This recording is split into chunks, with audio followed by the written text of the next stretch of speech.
My name is Blake Brazier. I'm a painter. I've been living in the Boston-Cambridge area since 1997.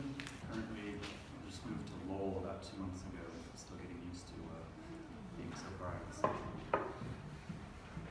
Anyway, I'm going to talk about some of my recent paintings. All the paintings I'm going to show are from 2016. This painting is one I made in early 2016. It is made with watercolor, alcohol ink, and acrylic on textured polypropylene. The title is The Way They Look for Dancing. It's 56 by 54 inches. Polypropylene is a fairly new artist material if you're not familiar with it. It's sold under the name UPO. It's marketed as a watercolor paper, but it actually holds a variety of media very, very well. It's sold on sheets and on rolls. I tend to do a series of studies on 26 by 20 inch and 40 by 26 inch sheets of the stuff, building up to do a piece like this, which is quite large. I'll typically do between 6 and 12 studies between large paintings, and often these studies end up being some of my favorite paintings. I'll show a couple of recent ones later on. I made this painting shortly after returning from a 2-week artist residency at Mass MoCA, a fabulous contemporary art museum in North Adams. If you haven't been there, I highly recommend it. And also the residency program. I think they're taking applications now, so if you want to get in on that, this is a great time to do it. While I was there, I made over 50 paintings over the course of the 2 weeks, and I came home full of new ideas, some of them good ones. This painting was composed in layers, and a process I established by making all of those studies I talked about. By figuring out things like what colors I was going to use, what order I was going to put down the different materials, and the types of gestures I wanted, the general mood of the piece, and all that ahead of time, I was able to get out of my own head while I was working on the larger piece and just sort of enter a flow state while going through the pre-established motions of making the painting. It's sort of a Zen process. When I was done with this one, I wasn't sure I'd done anything more than waste a bunch of paint, which is a way you feel a lot of the time when you do abstract painting, I think. It felt, I don't know, like a little too personal, it's like a lot of sort of almost angry energy in there. It reveals an inner tension I'm not entirely comfortable sharing. Over time, though, I've come to really love it, and I think it's one of my more powerful pieces. That's often the way it works, I think. A lot of you are artists and probably understand this. You make a piece of artwork, and it just feels like you're taking your guts out and like putting them on a pedestal, and you're like, does anybody want to see that? But over time, you grow to love it, and that's how this one's been for me. So I think that next slide, please. This is a painting called New Adventures in Construction Projects. It's 56 inches by 52 inches, so about the same size, roughly 5 by 5. It's a little later in 2016, and I discovered and fell in love with this water-based ink that comes in a spray bottle. But I should mention, this one and the previous one are both, the last one was watercolor, alcohol ink, and acrylic medium on UPO. This one is alcohol ink, spray ink, and acrylic on textured polypropylene. So the spray ink, you can get some really fabulous effects with it by spraying it on the UPO and then like running a wet brush over it. It's like those old coloring books you might have had as a kid where it's like paint with water. So you can get like this sort of effect by just running wet water over the ink. I also used a lot of acrylic pouring medium. It's sort of like a low viscosity acrylic paint that doesn't have any color of its own. I use mostly Liquitex pouring medium, Liquitex acrylic pouring medium. So this stuff, I buy it by the gallon, and it comes out of the bucket with a milky white color and the consistency of maple syrup. But it cures to a very flat, very shiny surface. It's transparent and glossy. If you've seen my piece, by the way, my piece it's in the Red show, it's not in this gallery, it's at University Place. But if you go and look at it, you'll notice that it's got some very flat, very shiny surfaces on it, and that's the pouring medium that I'm talking about. And also, the neat thing about it is that the medium is transparent. It has no color of its own, but it will pull pigment from whatever is around it or whatever is in it. So by spraying the spray ink first and then pouring the clear medium over it while the ink is still wet, you get these really lovely, like, gradients and nice sort of smoky effects in the painting, which is really, I was quite taken by that process for a while. This painting was actually felt pretty experimental to me, but I'd been doing a lot of the studies with the same sort of technique, like spray and pour and blah blah blah. And they've been pretty well received, actually. Like the number of the studies, I like to like post my work on Instagram, sort of like right after I finish the painting, I'll take a quick shot and like put it up there. And people were saying like, oh, can I buy these paintings? And I was like, well, this is interesting. So I sold like almost every study that I was posting on Instagram I was selling. So yeah, it's pretty good.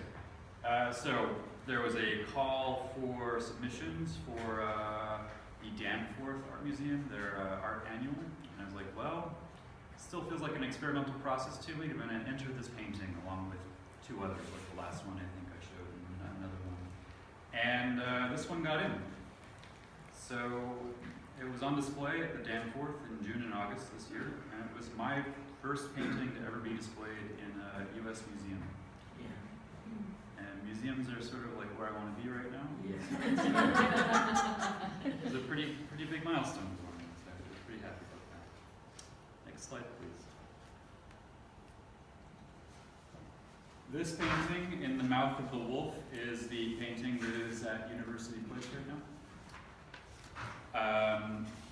You can see it yourself if you go there, if you've been there, you may have seen it already. This painting makes further use of the spray ink plus pouring medium technique, but with less brushwork. So there's some very obvious brushwork in the last painting, and I was getting more into the sort of organic, more removed feel you could get by sort of not showing the hand of the artist so much. And I go back and forth on that a lot. Like sometimes I think it's really important to show that you were there, you know, and I think a brush stroke is like the most obvious way to do that, and like really shows you the hand of the artist in an almost literal way.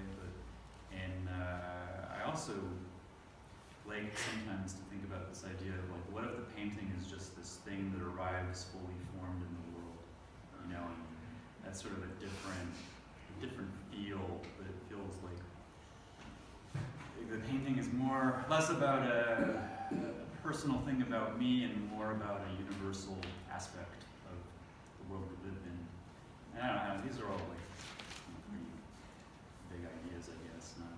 I don't know if artists are supposed to be having big ideas, but sometimes it can't be avoided.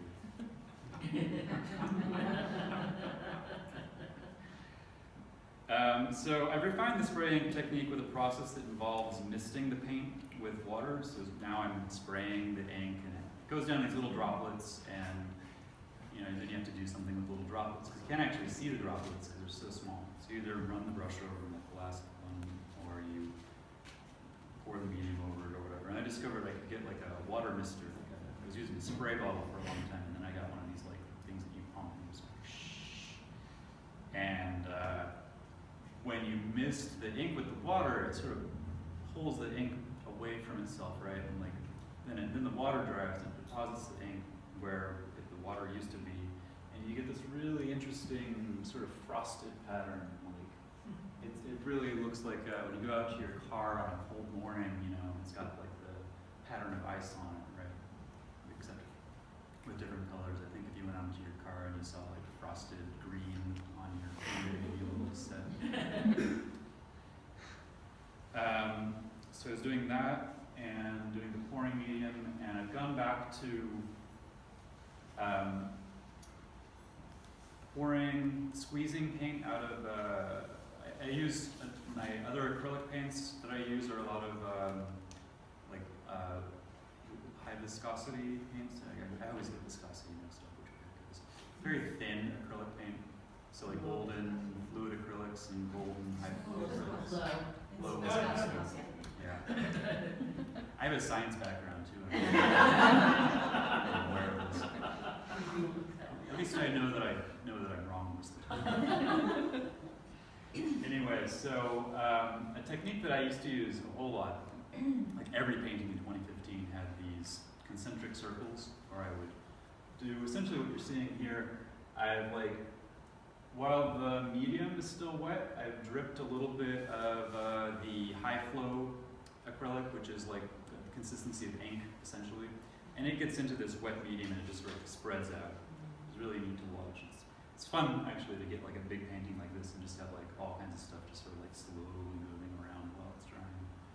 And then I've deposited some fluid acrylic, which is thicker, in white and then in black to get these sort of like black holes that are scattered across the painting.